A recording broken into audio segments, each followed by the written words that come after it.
2019-20 সাল থেকে যখন আমি যোগা করা শুরু করি তখন কিন্তু আমার কিছুই ছিল না। বুঝো না এই ব্যাপারটা। डिस्क्लेमर, मेरी आप सबसे गुजारिश है ये वीडियो सिर्फ एंटरटेनमेंट के लिए।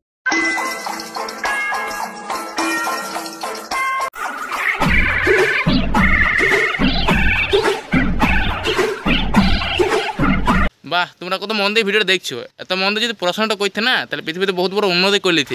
তোমরা যখন ভিডিওটা দেখিয়ে নিছো তাহলে বলো তো ছেলেটা কিরকম প্যান্ট পরেছিল। এবার অনেকেই বলবে ওর ছেলে ছিল না, তো মেয়ে ছিল। তোমাদের চোখ গেলা গেছি হাতের কাজ করে করে। আর একবার যে দেখো দেখো ছেলে দেখতে হবে। হ্যাঁ তো গেছে আমার চ্যানেল নতুন এসছে ভাই, তার টুক করে সাবস্ক্রাইব করে দাও। চলো ভিডিওটা শুরু করে দাও। সব সময় কেন বলি যে ছেলেদের থেকে মেয়েদের চুলকানি বেশি? আমার তো মনে হয় ছেলেদেরই চুলকানি বেশি। কেন বলো তো? ভিডিও বানানোর জন্য এক্ষুনি রাস্তার ধারে এসেছিলাম, তো দেখলাম একটা ছেলে কুকুর যাচ্ছে।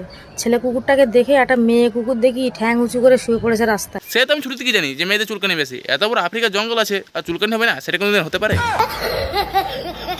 2019-20 সাল থেকে যখন আমি যোগা করা শুরু করি তখন কিন্তু আমার কিছুই ছিল না। তার মানে কি যোগা করার পর থেকে এত বেড়ে গেছে তোমার? মানে ইউটিউবে সাবস্ক্রাইবার?